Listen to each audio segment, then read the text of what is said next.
Sus necesidades son nuestro desafío. En Saca Bocados Protas buscamos constantemente conocer las necesidades del cliente para poder ofrecerle día a día un mejor servicio. Desde hace más de 50 años proveemos de manera eficiente al tan competitivo mercado gráfico latinoamericano.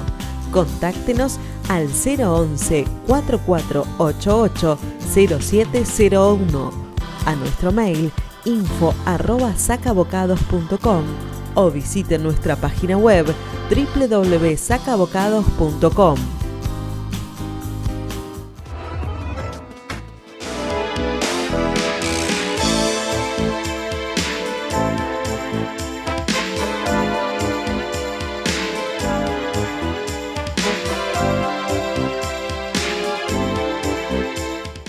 Bueno, buenas tardes amigos, nuevamente una edición de Economía Ahora, como todas las semanas, charlando con referentes de nuestra economía. Y qué referente, ¿no? Un referente con el cual hemos hablado muchísimos años, de Libertad y Progreso, director general de la Fundación Libertad y Progreso, Agustín Echevarne, que le agradecemos el tiempo que nos brinda y además las charlas que hemos tenido y el impulso que tiene hoy, tanto la libertad como el progreso, debido al presidente y a este libertario que no pensamos que iba a estar donde está a esta altura del partido. Gracias, Agustín, por estar con nosotros. Gracias por brindarnos una vez más una charla con respecto a lo que nos pasa y a lo que nos puede pasar.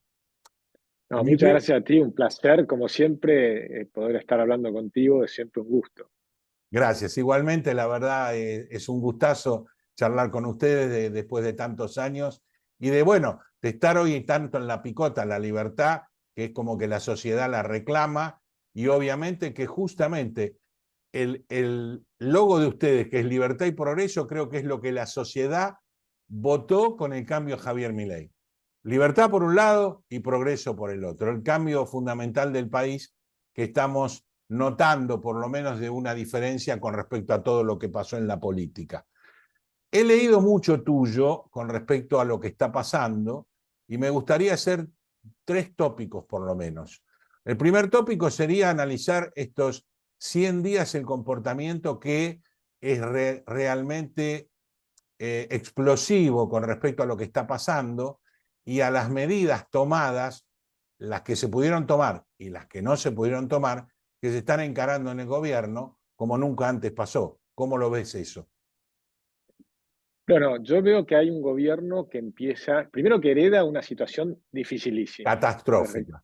Sí. Catastrófica en todos los ámbitos, económico, social, educacional. Realmente la decadencia de Argentina y el colapso final, diría, en el gobierno de Fernández, que agravó toda la situación, y el último año de Massa con el Plan Platita, que terminó a ser el descalabro final del Banco Central. Todo eso junto, la verdad es que es una enormidad, ¿no? Una deuda de más de 400.000 millones de dólares, un Banco Central quebrado, con pasivos remunerados que equivalen a 3 veces la cantidad de moneda en Argentina, con tasas de interés que estaba pagando el 282% anual, o sea, una deuda que crecía exponencialmente y que nos llevaba a una hiperinflación. Entonces, el primer objetivo de Javier Milei fue frenar la posibilidad de la hiperinflación, y lo logró. Y lo hizo de una manera muy dura, bajando a cero el déficit fiscal, digamos, no solo el primario, sino incluyendo el pago de intereses. Con lo cual fue casi, te diría, una sobreactuación de ajuste para llevar muy rápidamente a cero el déficit fiscal. Y lo logró en el primer trimestre del año, ya el primer mes lo logró, pero ya estamos en cero de déficit fiscal para el trimestre. Y es una sobreactuación en el sentido de que en realidad si vos tuvieras un déficit de 2% anual, en realidad es menor a la inflación americana. Claro. Y por lo tanto, el incremento de la deuda en términos reales sería cero. Claro, no sería importante.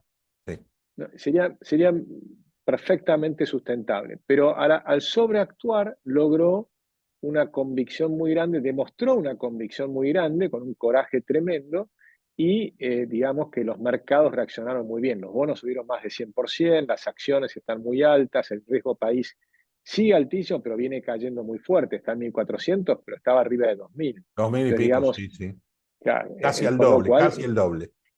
Claro, tenés ahí una Ahora, caída. abogado del diablo y la sociedad, o sea, ¿quién está pagando este gran costo social que tenemos hoy para el déficit cero? La casta, la sociedad dice que no. Hablamos de jubilados, hablamos de planeros, hablamos de empleados, hablamos de una licuadora y no de una motosierra. Determinada parte de la lectura es esa. Decime vos. Bueno, eso es bastante correcto. Digamos, hubo mucho de licuadora y menos de motosierra todavía. La motosierra siempre es algo muy complejo y es un proceso, digamos, licuadora es cuando vos estás licuando salarios y pensiones y jubilaciones. Eso ocurrió efectivamente y fue muy drástico y significa un aumento también de la pobreza y demás que está Obvio. sufriendo la gente. Y sí hubo licuadora porque el gobierno está mostrando cómo empieza a reducir el empleo público. Falta ver cómo que efectivamente eso se refleje después en los números reales, ¿no? Pero el presidente habló de más de 50.000 personas que estaba reduciendo a nivel del empleo federal, lo cual es un número que empieza a ser importante. Recordemos, por ejemplo, Frondizi redujo 6% el empleo público cada año durante sus 4 años de gobierno. Por supuesto, en un estado más pequeño y Javier ya estaría en ritmo de hacerlo más de un 10% anual. Así que digamos que una vez que empieza este proceso, lo que pasa es que no solo lo tiene que hacer la nación, sino también lo tienen que hacer las provincias y los municipios, Claro, y claro. ahí falta todo por hacer. Entonces, cuanto más motosierras es, menos licuadora, y eso sería mucho mejor. Entonces, el gran desafío es ese. El otro Y enorme la, y desafío la, que y tenía era, la pregunta del licuado, ¿no? Es, ¿cómo repongo mis ingresos? Hablo, pongamos de gente trabajando en la legalidad, cosa que es otra que hay que resolver, toda la ilegalidad del trabajo, y por otro lado, el jubilado, que no tiene otro ingreso y no tiene nada más. ¿Cómo lo sí, repone? el jubilado empieza una recomposición ahora por la ley anterior. En marzo justamente tiene una recuperación del 27%. Se recupera una parte de lo perdido. Pero, por supuesto, sigue muy por debajo. Y después tiene esos bonos de 70.000 pesos Sí, adicionales, pero que tampoco terminan de ser. Ahora, lo que estarían haciendo para el resto del año es, por lo menos lo que está previsto, es cambiar la fórmula de ajuste para que ajusten todos los meses y no sigan perdiendo. Entonces, a partir de ahí tenés que empezar una recomposición. Pero la recomposición se tiene que dar con profundas reformas estructurales también. Nosotros proponemos en la Fundación, por ejemplo, el tema de los jubilados, tenemos demasiada gente que se jubiló sin aportar. Entonces, así hay que es. hacer un primer tema que es diferenciar quiénes aportaron de quienes no aportaron. Los vas a seguir ayudando, pero claramente los que aportaron tienen que tener una recomposición más rápida, me parece a Eso, mí. eso el Después, ANSES lo sabe. eso lo sabemos, creo que todos. Y luego tenemos un tema clave que yo creo que es importante empezar a entender, que hay que hacer una reforma estructural de largo plazo. Por ejemplo, nosotros proponemos cambiar el sistema actual de las edades jubilatorias, donde las mujeres se jubilan 5 años después, a pesar de que viven 5 años más. Lo cual no tiene mucho sentido, porque una mujer de 60 años hoy es joven, está en su plena plenitud y puede seguir trabajando y probablemente quiere seguir trabajando. Pero entonces hay que reconocer que es distinto una mujer que sigue trabajando que una que no trabaja. Es decir, que podés mejorarle la jubilación si se jubila más tarde. Entonces, en vez Claro. de jubilarse a los 60, se jubila a los 65, le tenés que recompensar con una mayor jubilación. Eso te permitiría un ahorro de 2 puntos del PBI a lo largo de varios años, de esos 5, cuando se cubren esos 5 años, porque mucha gente empezaría a jubilarse un poco más tarde, porque Claro, 60 claro. años yo tengo 60 años, ni Te, a te- palos te dejo de daría, te daría trabajar. un bache de tiempo de jubilación con una recomposición laboral Claro, y para te permite. mejorar la relación activo-pasivo, digamos. También. Exacto. Y después tenés que seguir mejorando esa relación con la reforma laboral. Que la reforma laboral apunta a que no haya tanto empleo en negro, que haya mucho más empleo en blanco, lo cual tendrías más gente aportando también. Después habría que reconstruir un sistema de largo Pero plazo. perdón, Agustín, esa reforma laboral no implica una reducción de cargas sociales para ser más soportable, por lo menos para una pyme, que es lo mismo que para Ford Motor Company. Bueno, por eso lo que tenés que hacer es que sean más gente aportando, Claro, ¿no? Porque si finalmente les vas a dar la jubilación igual, bueno, que aporten todos, y no como ahora, que los que no aportaron cobran la jubilación. Es decir, que hay que hacer una Obviamente. reforma integral. Y después a largo plazo hay que hacer una reforma más grande todavía, que es volver a un sistema de capitalización. Porque el sistema actual está quebrado en todo el mundo. Los sistemas de reparto están quebrados porque funcionaban ¿Un cuando la sistema pirámide mixto? poblacional, ¿Un sistema mixto como se bueno, planteó hace 10, 15 años en un congreso que hubo acá en la UCA? Un sistema mixto de capitalización por un lado y estatal por el otro, de manera de repartir los riesgos o las mejores opciones de jubilación. sí, algo así hay que pensarlo. Está el modelo de Canadá, hay distintos modelos que se pueden experimentar. Si me preguntás a mí, yo filosóficamente creo que es un error obligar a la gente a sacarle casi 27%, y Sí, si sí. le suman los sindicatos, lo que No, le aportan al sindicato, 30% de los sueldos de toda tu vida. Es una locura. Lo que te sacan es una inmensidad, te sacan la posibilidad de salir de la pobreza. Cuando la jubilación se la hacía cada uno por su lado, le iba mucho mejor, porque ahora te sacan un tercio del sueldo y no te lo devuelven, te devuelven una migaja de todo lo que te sacaron. En cambio, si con ese dinero vos podrías estar ahorrando para pagar una cuota para tener tu propia casa, después de 20 años tenés tu propia casa, otros 20 años ayudaste a tu hijo, ¿no? Es decir, que se y genera un seguís, aumento de claro. riqueza y además, generación tras generación van capitalizándose las familias. En cambio, con el sistema actual, se lo roba el Estado, lo despilfarran de manera descomunal. Creo que ahí hay parte de lo que está haciendo Javier Milei estos primeros 100 días, que creo que es fundamental de comprender, ha logrado mostrar en pocas palabras lo que está ocurriendo de forma tal de generar hasta un cambio de pensamiento, un cambio cultural. No hay plata, y el que las hace las paga, ¿no? Y te habla de la casta. Fíjate que con 3 fórmulas te está determinando todos los problemas de la Argentina. Está Sí, mostrando sí, que sí, pero a su vez eso también lo compromete en lo que dice, porque la gente muchas veces está pensando, la casta se enriqueció, yo estoy empobrecido y no, nadie juzga a nadie. O sea, el que las hace las correcto. paga, fenómeno. Y hasta ahora, ¿quién paga todo lo que tuve que pagar por IPF y por aerolíneas y por todas las cosas que se han hecho en este país? Totalmente, y ahí viene el tema, porque ahí está creando la demanda para que la gente pida lo que tiene que pedir en sentido correcto. Después hay que dar la oferta, ¿no? Tenés que Claro. mostrar que realmente vas hacia allá. Y falta muchísimo para mostrar, porque hasta ahora fíjate que el programa actual, uno no puede decir que es un programa liberal, ni siquiera ha liberado el cepo cambiario. Es decir, que está en un programa de transición En un híbrido. donde hay, en un híbrido, donde una primera pata que logró hacer fue el DNU, pero la parte de la reforma laboral, que es muy importante, está demorada en la justicia. Con lo cual ahí, y después, por supuesto, ahora está renegociando la ley bases, que es otra pata fundamental de desregulación. Entonces, cuando uno mira la Argentina en su conjunto y ves en qué cosas estamos peor.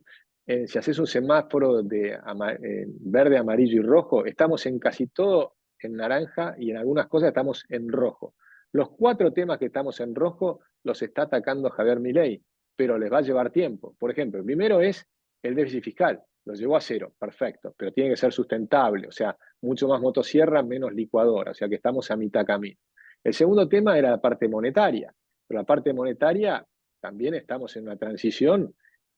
No digo, no sé si va a ir a la dolarización, que era la propuesta original, probablemente la está demorando y pateando para más adelante, pero por lo menos hay que ir a liberar el cepo cambiario, eliminar el impuesto país y demás. Un tercer tema es precisamente la inmensidad de los impuestos en Argentina. El gobierno actual ha aumentado impuestos, no ha bajado impuestos. Entonces eso también está pendiente. Pero por supuesto, como se fijó como primer objetivo bajar el déficit a 0, para bajar impuestos tenés que seguir recortando el gasto. Claro. Entonces es probable que recién empieces a bajar los impuestos, primero cuando liberes el tipo de cambio, que vas a tener que eliminar el impuesto a país.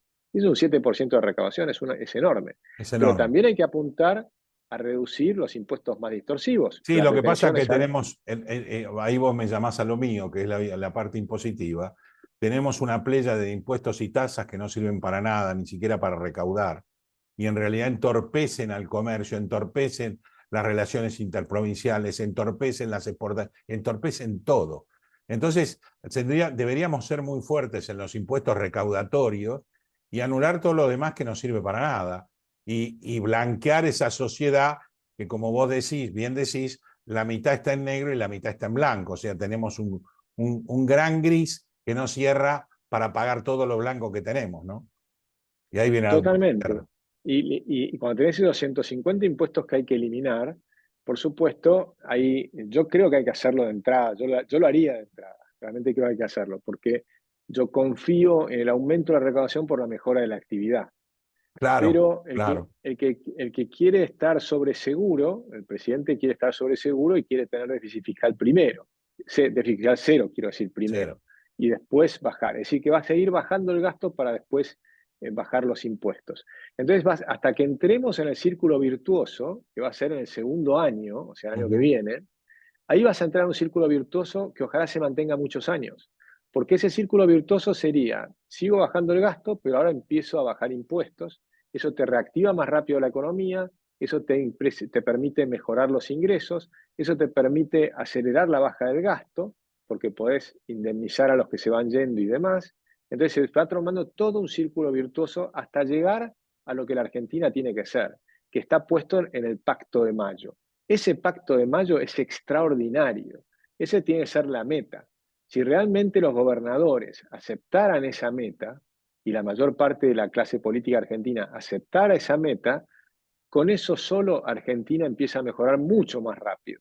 Porque en esa Vos, meta está puesto, sí, sí, sí, continúa, perdón. sí, no, en esa meta está puesto lo principal. El cuarto tema rojo que tenemos son los derechos de propiedad. Y fíjate que es el primer punto del Pacto de Mayo. Volver a respetar el derecho de propiedad. En Argentina venimos violando el derecho de propiedad desde el fallo Ercolano en 1922. ¿Sí? Entonces, y después con la Corte Suprema muchas veces fue violando o permitiendo la violación de los derechos de propiedad. Entonces, recuperar ese valor es esencial. No hay ningún país del mundo que funcione que no esté muy bien el Claro. derecho de propiedad. Ninguno, ¿eh? No hay ninguno, ni uno solo sobre la tierra. O sea, el derecho de propiedad tiene que ser la base de cualquier economía de mercado y no hay países que funcionen bien sin economía de mercado. El Después pro- te pone bajar el gasto público y bajar los impuestos. Sí, sí, estamos de acuerdo. El problema tenemos la formación de Javier con sus explosiones por un lado. Yo sé que vos sos un proclime a la dolarización o a la bimonetización, y para poder llegar a hacer eso necesita acuerdos, sin ninguna duda. El acuerdo de Mayo sería uno de aquellos, como para poder cambiar ese tipo, tendría que cambiar la Constitución también, ¿o no? No, yo creo que no. Yo creo que se puede dolarizar sin cambiar la Constitución. Nosotros tenemos constitucionalistas que nos han mostrado como que eso es totalmente factible. Primero porque en la Argentina muchas veces ha ocurrido. Es decir, nosotros hemos tenido, Sí, tenido cuasimonedas, por 40, ejemplo. sí, y hemos tenido 40 años de convertibilidad, por ejemplo, también, ¿no? Y después, pero además, si uno quisiera mantener una moneda nacional como el peso, diría, bueno, puedo mantener el peso oro, por ejemplo. Entonces, mantener el peso oro y el resto en dólares. Pero yo creo que es importante eliminar la posibilidad de que el Banco Central siga emitiendo pesos sin No, eso respaldo. desde ya, eso sin duda. Por eso, una vez que se logra eso, ya lo demás se descomprime. Una vez que el Banco Central Sí, deja de emitir para mantener al Estado, que le va a dar un valor real a la moneda, cambian las prioridades. y ahí tenés otro factor que es importantísimo comprender, que los argentinos ya eligieron dolarizarse. Sí, desde ya. Nosotros hoy tenemos, si tomamos los billetes que tenemos en los billetes físicos en Argentina, hay más de 10 veces más billetes físicos en dólares que en pesos. O sea, ya Claro. estamos dolarizados. Pero los dólares que tenemos bajo el colchón, esos billetes físicos que la gente tiene bajo el colchón y están muy distribuidos, porque no es que los tienen unos pocos ricos, no, No, están no, no, no, totalmente no. Claro. distribuidos La por ventaja es que todos vos podés lados. especular en distintos valores y está al alcance de todos, desde $1 Claro, a miles. pero esos billetes físicos, los que tienen mucho dinero, no los tienen en billetes físicos, lo tienen en el exterior. Ujú. Entonces, y la cantidad de billetes físicos que hay en Argentina, que superan largamente los 100.000 millones de dólares, es gente que está perdiendo plata, porque el dólar pierde valor. Sí, En 20 sí. años perdió la mitad del valor. Es decir, que perdimos 50.000 millones de dólares en 20 años. nada más que por tener esos billetes bajo el colchón. Si en cambio esos billetes los metes en el banco y te empiezan a pagar la tasa de interés que pagan en el banco del 5% anual en dólares, entonces estarías ingresando 5.000 millones por año. En 20 años te hubiesen ingresado, imagínate, otros 100.000 Sí, millones 100 de mil dólares. millones de dólares. Entonces, ese dinero que está perdiendo la Argentina es una estupidez. O sea, Ah, esto de no tener moneda nos destruye. Hay que comprender que esa fórmula de ahorrar es un resguardo que hace la gente por el despilfarro descomunal de los políticos que se roban el dinero. Pero si tuviéramos una moneda sana, eso desaparece porque la gente no necesita tener la plata bajo el colchón, que además es un riesgo enorme, pueden venir y robarte sí, lo que sí, fuere. desde ya, desde Mucho ya. más lógico tenerlo en los bancos, ¿no? Y además si lo tenés en los bancos, Además entonces aparece, generaríamos el crédito virtuoso para poder invertir en a bienes eso voy. de largo plazo.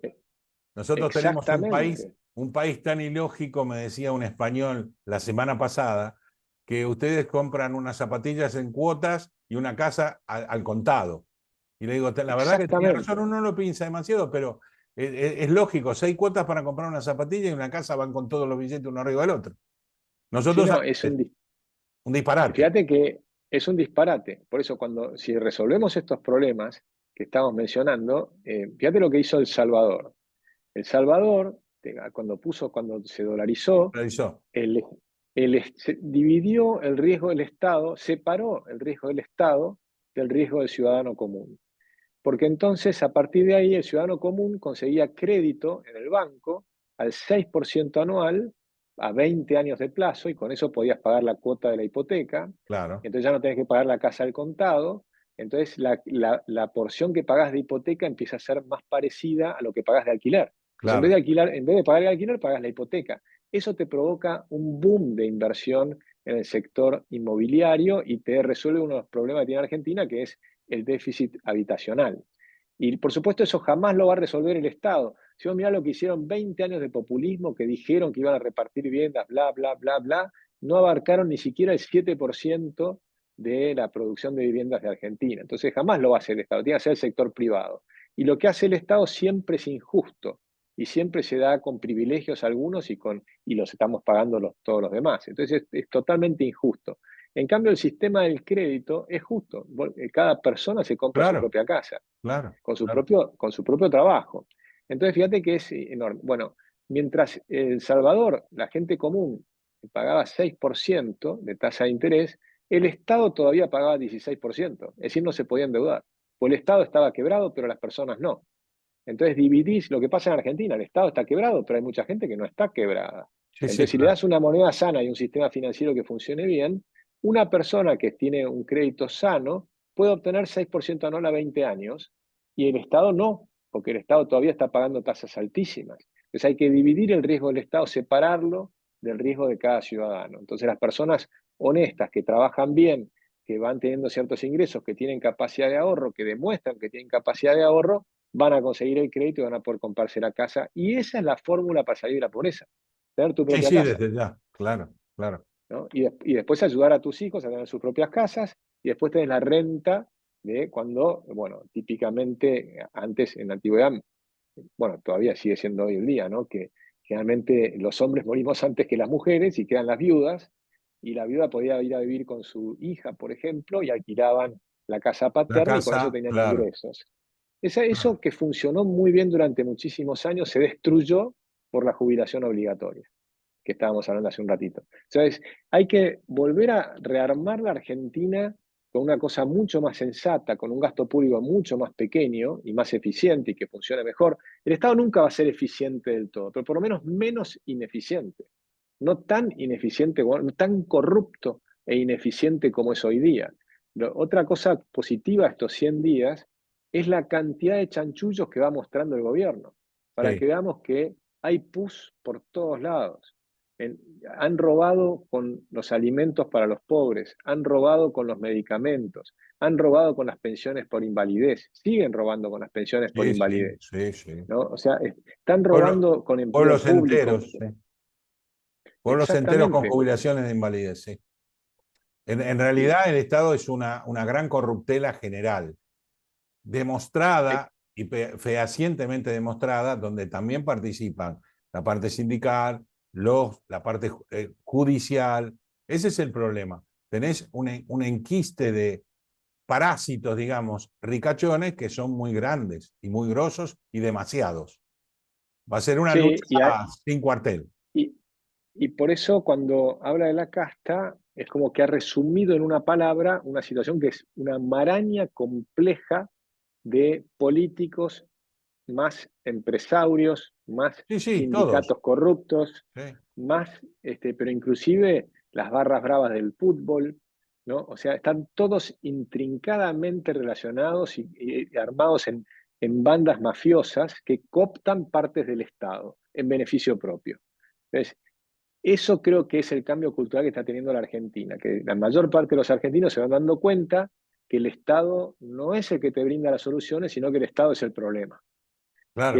Que el que mostró esto muy bien en Estados Unidos fue Ronald Reagan, Sí, que decía las peores palabras que en el idioma inglés que se conocen es we are from the state and we are here to help you. Somos del Estado y venimos acá a ayudar. Esas son las peores palabras que te pueden decir en el idioma inglés, ¿no? Bueno, eso lo decía Ronald Reagan y mostraba el Estado es el problema, no es la solución.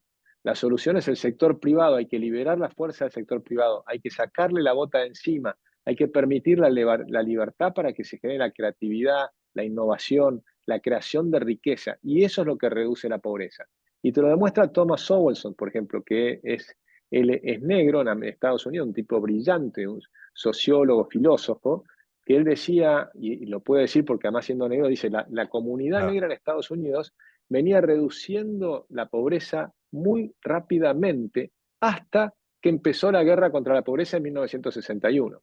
Cuando el Estado empieza los planes sociales, empieza a reducirse la tasa de caída de la pobreza en Estados Unidos y después termina subiendo la Subiendo, pobreza claro. en Estados Unidos hasta que llega Ronald Reagan y empieza a recuperar el tema. Ahora, con Biden, nuevamente Estados Unidos está muy complicado, Estados Unidos está siendo peronista. Entonces ahí tenés un problema muy serio porque el mundo se ha quedado sin referentes. Y eso es lo que explica la potencia que está teniendo Javier Milei de, digamos, casi de marketing en el mundo. Sí. O sea, de su figura mundial. Por el discurso de Davos, en 23 minutos, logró posicionarse como el gran referente de la libertad mundial, porque no lo está en Estados Unidos, no está en Inglaterra, no está en Francia, la han perdido los europeos, y tampoco es Trump, porque Trump estaba en contra de la inmigración, estaba en contra del libre comercio. Es decir, que el gran referente de la libertad mundial hoy es Javier Milei. Por eso es tan importante que le vaya bien, no solo para Argentina, sino para América Latina y por su influencia mundial.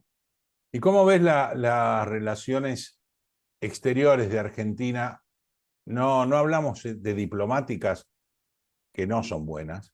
Si Javier estuviera un poco más callado serían mucho mejores para beneficio de Diana Mondino, sino en cuanto a que nosotros también dependemos del mundo para comprar lo que producimos y del mundo para proveernos de lo que nos falta. Bueno, lo que está haciendo Javier Milei, me parece que el presidente y Diana Mondino es fijar una clara alianza con los países de las democracias liberales del mundo, con Europa, Estados Unidos, Nueva Zelanda, Japón, Australia, etc. Y esa alianza va más allá de si son demócratas o republicanos en Estados Unidos. O sea, es una alianza por intereses. Y por eso yo creo que en el fondo eso se ha profundizado para bien y se puede demostrar fácilmente, por ejemplo, que le han aprobado esa venta de los F-16, F-16. que yo no estoy de acuerdo en hacerla, pero bueno, son distintas visiones, no tenemos que estar de acuerdo en todo, ¿no? Yo No, creo no, que yo no era el tampoco. momento. Yo coincido con vos, Agustín. De cualquier manera, está bien. Sí, pero lo que sí está demostrando es que antes no te los vendían y ahora sí te los venden. Por ejemplo, cuando Macri compró los Super Étendard de Francia, en realidad tenía repuestos ingleses y por eso nunca pudieron volar. O sea, compramos aviones que jamás volaron. Eso fue, y yo también estaba en contra de esa compra, ¿no? En su momento. Ahora Estados Unidos dio el aval para que puedan comprar estos aviones F-16 con la aviónica moderna y demás, con lo cual es un logro, te diría, diplomático. O sea, más allá Claro, claro. de que por ahí Milei habla bien de Trump y que por eso produce ruidos en algunos círculos cercanos a Biden y demás, lo cierto es que la relación entre Argentina y Estados Unidos está más firme que antes. por supuesto, no está tan firme con China. ¿Pero eso es malo o es bueno? Porque en realidad lo que estaban haciendo los chinos es, nos estaban vendiendo carísimo un montón de proyectos que yo hace 15 años vengo diciendo eso no va a funcionar, por ejemplo, las plantas nucleares. Pero era cuestión de meterse en Wikipedia y ver cuánto tardaban los chinos en hacer las plantas nucleares, y tardan más de 20 años. Y 20 años es un costo de oportunidad Altísimo, claro, tremendo. altísimo, Entonces, altísimo. y cuando mirás la foto de cómo están hoy, están recién empezadas y pasaron un montón de años. Entonces es un disparate. Lo que pretendían, bueno, consiguieron una base en la Patagonia, Así con es. militares chinos en la Patagonia, lo cual es una aberración. Imagínate lo que hubiera dicho la izquierda si el imperialismo no fuera chino, sino que fuera el imperialismo yanqui. Resulta que el imperialismo chino no importa y el imperialismo yanqui sí. Es un absurdo, ¿no? Entonces, sobre todo porque Estados Unidos es una democracia liberal y China es un autoritarismo. Entonces es muchísimo más peligroso. Claro, Con claro. lo cual, yo creo que ahí la política internacional creo que está bien dirigida. Y después las peleas que tiene con los, digamos, con los presidentes del socialismo del siglo XXI en América Latina, bueno, a mí mucho no me preocupa, porque realmente Maduro es un desastre, o sea, Nicaragua es un desastre.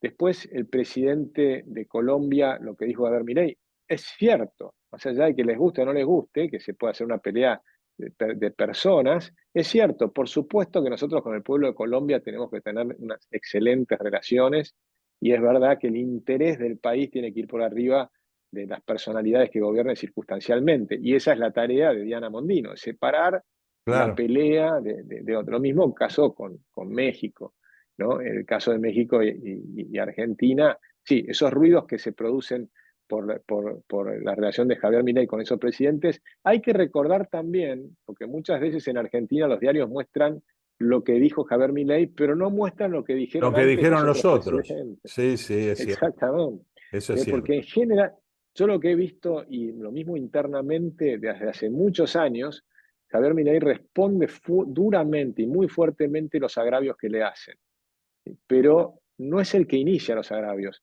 salvo el caso del Papa tal vez, que fue, bueno, no sé quién empezó ahí, pero hubieron también de los dos lados, pero creo que el más duro fue No, Javier no, Milei, pero yo creo que por suerte, la inteligencia de Bergoglio superó esa crisis por y, suerte, y sí. nos dio una enseñanza importante a los argentinos.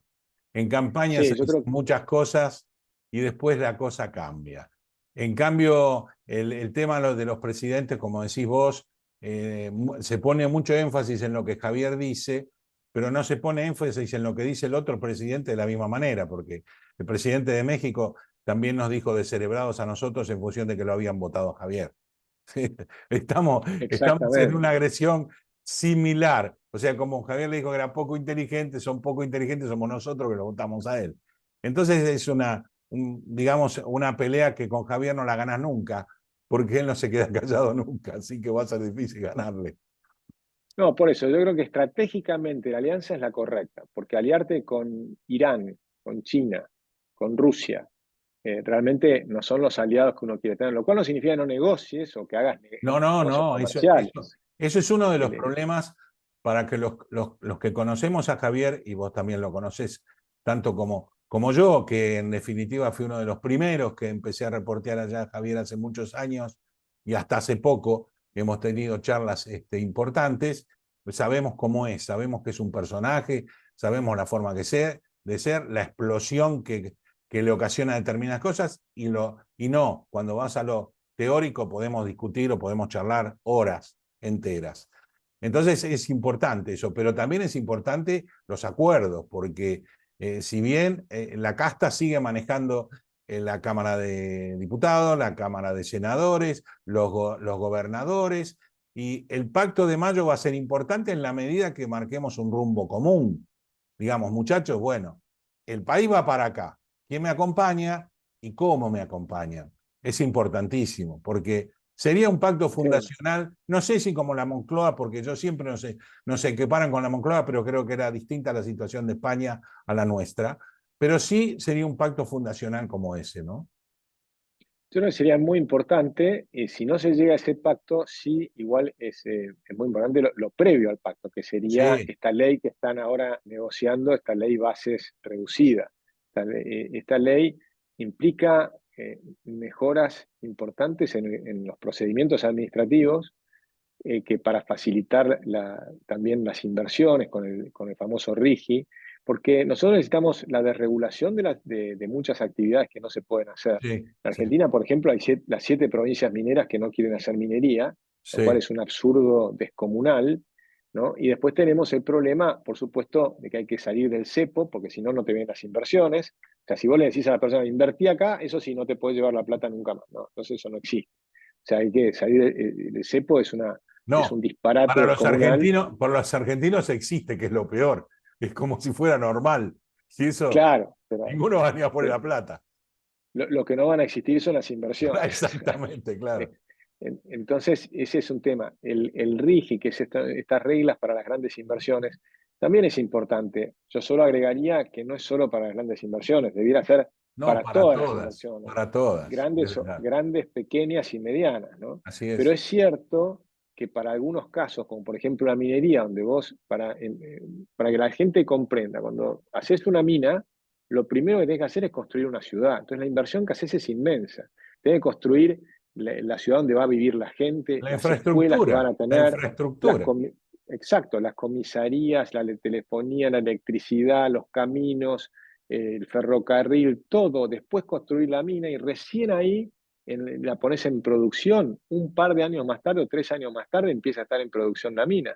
Cuando empieza a estar la mina en producción, recién ahí empezás a repagar la inversión. Entonces, ¿quién va a hacer esos 3 años de inversión previa que moviliza toda la economía, que te genera un montón de cosas buenísimas porque pagan además salarios 3 veces más altos que el resto de los sectores y demás? ¿Quién va a venir a invertir si no dejas sacar la plata? Nadie. ¿Quién va a venir a invertir si después le vas a cambiar los impuestos y les podés sacar Nadie. todas las ganancias? Nadie. Entonces, nosotros tenemos proyectos en minería que pueden ser por 50.000 millones de dólares, que están trabados, que están frenados, y otros 30.000 millones de dólares podés tenerlos en Vaca Muerta, Vaca mismo Muerta, caso, claro. Vaca ¿no? Muerta fue Porque un tenés que caso hacer. similar a lo que vos decís y que la gente lo pudo vivir. Porque solamente Sí, pero el que fue a Anielo y vieran lo que era antes de Vaca Muerta, que no existía, y lo que existe hoy, es una inversión muy grande antes de sí. explotación. Y para exportar el gas licuado tenés que hacer puertos, tenés que hacer Sí, plantas de gas de todo. licuado, tenés que hacer. Todo eso es lo que moviliza una parte de la economía importante. No es la única, porque también están muchísimos miles o tal vez cientos de miles de pequeños emprendimientos que van a ser lo que van a generar la mayor cantidad de demanda de mano de obra. Es todo un combo que tenés que armar y que es necesario que los diputados y los gobernadores empiecen a estar del lado correcto de esta película, es decir, apoyando, sugiriendo, modificando alguna cosa perfectamente bien, aportando ideas, viendo, pero tienen que empezar el ajuste en las provincias, tienen que reducir el gasto público, Los el empleo municipios. público, los municipios, las provincias, y aprobar estas leyes. Y entonces Argentina tiene un futuro promisorio. Yo creo que a Argentina le va a ir bien. Yo Como soy última, optimista, creo. como una de las últimas preguntas, decime, ¿cuándo pensás, en función de lo que pasó, que Argentina va a perforar los 2 dígitos? Que eso no Yo quiere creo decir que que resolvimos el problema, ¿eh? Para nada. no, no, para nada. Eso creo que puede ser muy rápido. Nosotros pensamos que incluso puede ser abril, que tengas menos de 2 dígitos de inflación, pero de todas maneras sigue siendo una inflación altísima, ¿no? Entonces, y aún cuando lleguemos ya hacia mitad de año a inflaciones más cercanas a 6% mensual, sigue siendo una inflación altísima. Es decir, nosotros tenemos que ir a 0% mensual, 0,1. Ese es el objetivo. Es decir, y yo creo que con la dolarización hubiéramos llegado más rápido. Por eso a mí me gustaba más el programa de dolarización. Pero aunque sea este programa intermedio, va a ir hacia allá. Ya el año 2020, por ejemplo, este año podemos terminar en cerca de 200% de inflación si tomamos todo el año. Pero el año que viene la inflación va a ser mucho menor.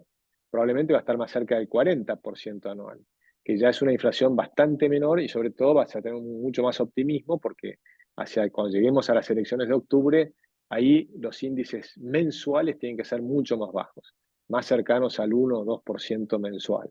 Entonces ahí vas a tener que decir, bueno, esto finalmente parece que realmente funciona. Y además la economía va a estar en crecimiento porque hoy estás en recesión. Hoy estás en el peor Totalmente. de los Bueno, momentos. esa era la que seguía. Con esta recesión es fácil, digamos que no es fácil, pero tenés una capacidad ociosa tremenda y tenés una recesión profunda en lo comercial y en lo industrial. con una falta de capacidad, o mejor dicho, una falta de utilización de la capacidad de generar riqueza. Eso, para llegar a ese cambio necesitamos, sí, bajar la inflación profundamente y generar mayores ingresos para que la demanda vuelva a crecer, ya que somos un país de poca población, digamos, ¿no? Con mucho territorio. Sí, la demanda es la demanda mundial. Entonces, si uno tiene una economía abierta, fíjate que durante Claro, muchos años claro, claro. nos vendieron la idea de que la forma de crecer era regalar plata desde el Estado y que eso aumenta el consumo y eso aumentaba la economía. Y eso no funcionó. No. Eso no funciona porque A esa nosotros es una no, idea a que... nosotros no nos la vendieron nunca. Les doy fe. Ni eh, a vos ni a mí no la vendieron nunca. sí, no, por supuesto, no funcionó, no podía funcionar y terminamos endeudando al país y quebrando al país. En Exacto. cambio, la fórmula para hacer crecer el país es ser competitivos en impuestos, de forma tal que los impuestos nuestros sean más bajos que el resto del mundo, más parecido a lo que hizo Irlanda, con lo cual atraes un montón de inversiones. Esas inversiones te generan un aumento de exportación fenomenal. Ese aumento de exportación es lo que te hace crecer la torta y pagás mejores salarios y después sí viene la parte del consumo interno y demás. Pero en realidad vos tenés el enfoque que debíamos tener es un enfoque de crecimiento por exportación. Argentina tiene la posibilidad de aumentar muy fuertemente las exportaciones y también vamos a aumentar las importaciones. Porque no es que Claro, claro, solamente obvio, obvio. vos aumentás las exportaciones para poder importar más, para eso querés exportar, para poder tener los mejores bienes y servicios del mundo. Entonces vos tenés un mercado mucho más competitivo. Pero para que puedan competir nuestras empresas, hay una parte que tiene que hacer desde las puertas de la empresa para afuera, que le corresponde al Estado, que es justamente bajar los impuestos, bajar el gasto, mejorar las cosas de logística, el problema Moyano, ¿no? Los problemas de los excesos de regulaciones. Y después hay toda otra parte que es hacia adentro de la empresa, pero que también tiene que ver con lo del También Estado, tiene que porque ver el Estado.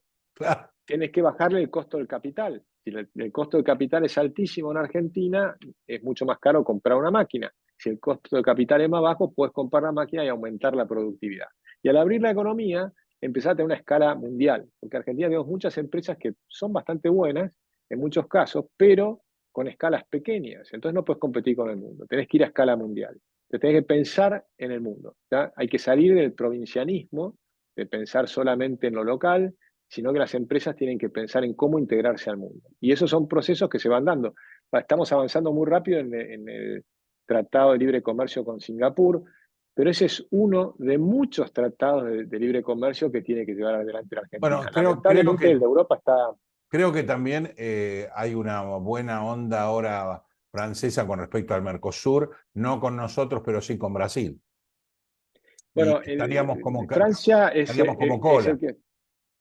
En realidad Francia es el que está metiendo el problema, Francia, Macron es el que Macron, sí, Macron. está demorando el proceso ese. El resto de Europa quiere hacer el acuerdo Mercosur-Europa y Macron es el que está demorando el tema. Es verdad que antes estaba mucho más peleado con Bolsonaro y ahora tiene mejor onda con Lula, pero sigue siendo el que mete el problema. O sea que Macron es parte de las complicaciones que tenemos.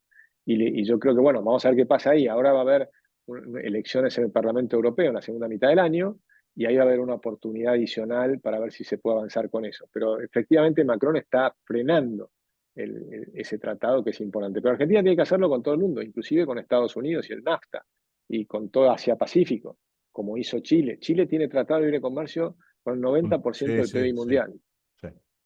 Bueno, Agustín, te dejamos libre. Te mando un saludo muy grande de toda la gente de Economía Ahora y gracias por atendernos siempre. Un saludo para la fundación que vos dirigís, tanto para Aldo como para mi amigo y mi compañero. Y por supuesto un abrazo muy grande para vos, mío y de todos nuestros televidentes que siempre, siempre, siempre tenemos una charla muy positiva con vos. Igualmente, muchísimas gracias. Siempre es un gustazo charlar contigo. Gracias, nos hablaremos próximamente a ver cuán mejor está Milei en el mundo, que también nos hace bien a todos los argentinos, ¿verdad? Y también Totalmente. genera una muy buena predisposición a comerciar con nosotros. Así es. Un abrazo muy grande. Muchísimas gracias por todo y un abrazo muy grande. Hasta luego. Bueno, para ustedes todo esta clase magnífica que nos da Agustín y que charla siempre de una fundación que yo sigo hace muchos años y que realmente proclamaban mucho de esto hace muchos años, antes de que Javier fuera tan famoso como es hoy. Así que una charla espectacular que es para escucharla y tener un poquito más de fe en este país que estamos construyendo nuevamente entre todos, aunque algunos todavía los palos en la rueda los siguen poniendo. Pero bueno, si la justicia nos ayuda, veremos cómo sacamos gente que pone palos en la rueda y de paso le sacamos un par de palos, pero verdes. Chau. Hasta la próxima charla. Buena semana para todos. Nos vemos próximamente con una charla internacional. Chau, chau.